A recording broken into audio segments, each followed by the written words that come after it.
외유 내강의 문, 택견을 위해 오로지 한평생을 바친 이가 있습니다. 상당히 외로운 길을 간다고 생각합니다. 너무 외로운 길. 바로 40년째 택견인으로 살고 있는 택견 예능 부유자 정경화 씨입니다. 택견은 국내 여러 무예 중 최초로 중요 무형문화재로 지정됐습니다. 하지만 문화재를 보존하기란 쉽지 않습니다. 그럼에도 그에겐 그것을 지켜야 할 이유가 있었습니다. 택견은 나의 삶의 전부죠. 택견으로 또 이제 내 제2의 인생을 살고 있다고 해도 과언이 아니죠. 지난 11월 택견은 무예 최초로 유네스코 인류 무형유산에 등재됐습니다. 그 뒤에는 전통무예 택견의 원형을 보존하고 발전시켜온 정경화 씨의 노고가 뒷받침됐다고 해도 과언이 아닙니다. 2000년 전통을 지닌 택견의 살아있는 역사, 택견 예능 부유자 정경화 씨를 만나봅니다. 무예의 도시 충주, 이곳에서 무예를 하는 이들을 찾기란 어렵지 않습니다. 특히 40년간 택견의 명맥을 잇고 있는 이 사람도 만날 수 있습니다. 바로 전수관을 통해 택견을 알리고 있는 중요 무형문화재 제76호 정경화 씨입니다. 그는 매달 이곳에서 전수생 교육을 실시합니다. 예능 보유자로서 후학 양성을 통해 택견을 보존시켜야 하기 때문입니다. 매월 첫째 주 토요일 날은 우리 전국에 있는 그 택견 그 전수자들이 우리 택견원에 와가지고 정기 교육을 받는 날입니다. 제가 그 선생님 살아계실 때 배웠던 그 마음, 그 자세로 오늘날의 우리 제자들도 그런 마음을 갖고 택견의 동작을 하나하나 이렇게 수련해 나가면은 더 보람 있는 그런 기억이 아닐까. 이제 그런 차원에서 이제 지금도 제가 붓을 놓지 않고 정기 교육 때마다 이제 그 행사명을 붓으로 써서 이렇게 지금까지 지도하여 오고 있습니다.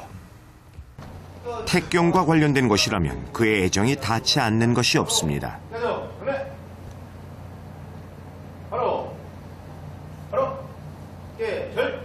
안녕하십니까. 늘 내가 얘기하는 거지만은 이 전수자 교육이라는 것은 문화재 보호법에 의해서 반드시 우리가 지켜가야 될 하나의 그 제도입니다.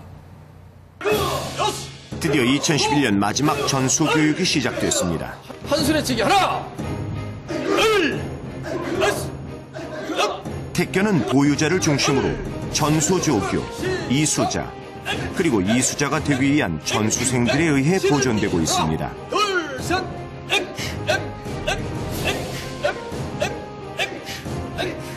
현재 이수자가 되기 위해 준비하는 전수생들은 100여 명 정도.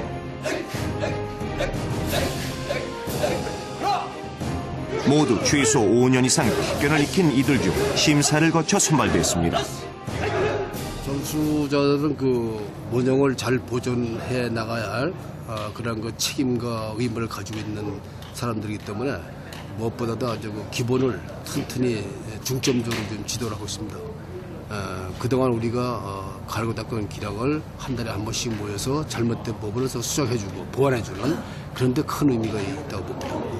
서로 바꿔서 배로받기 하나! 택견은 품밟기, 활개질, 발질의 모양새로 구성되며 수련 과정은 혼자 익히기, 상대 연습인 마주 매기기, 그리고 주 연습인 견주기 등 3단계로 이뤄집니다. 무예의 특성상 올바른 원형 보존을 위해선 정확한 동작 전수는 필수입니다. 반드시 여기서 나갈 때 자세를 낮추면서 나가서 일어나면서만 다. 그래서일까요? 그에겐 미세한 동작 차이도 그냥 넘길 수 없습니다. 무릎만 매달 한 번 실시되는 교육은 8시간 동안 이뤄집니다. 그 시간 동안 그는 40년간 몸으로 익힌 택견을 아낌없이 공개합니다. 이번에 이제 마건다리를 한번 해보세요. 마건다리. 째차올 때. 수업을 위해 전국 각지에서 모인 전수생들. 덕분에 8시간 내내 그는 잠시도 긴장의 고삐를 늦출 수 없습니다. 아주 기분이 상쾌하죠. 같이 땀을 흘린다는 데 그 의미가 있고 거기서 이제 동질성이 이제 회복되죠. 그 뜻을 같이 한다는 데 큰 그 의미가 있다고 봅니다. 택견 예능 보유자로서 의무를 넘어 제2의 정경화를 만들기 위한 전수교육. 오른발 나가면서 하나, 둘, 활개짓 돌렸다가 오른발 나가면서 딴쪽, 안짱다리, 칼제비, 긁으면서 째차는 거야. 앞으로 내딛고 뒷발질. 바로 그냥 뒤로 치고 주먹, 그래서 막으면서 주먹질. 정경화 씨의 동작 하나하나. 전수생들에겐 살아있는 교과서입니다. 유년 시절 군인을 꿈꿨던 소년의 꿈은 생의 기로에서 바뀌었습니다. 제가 직접적으로 택견과 인연을 맺게 된 것은 고등학교 들어가면서 이 병마에 이제 시달리다 보니 갑자기 그래서 어떤 그 건강을 찾기 위해서 그래서 이제 택견을 시작하게 됐죠. 당시 그가 받은 병명은 폐결핵 3기. 병원에서도 더 이상은 치료가 안 된다.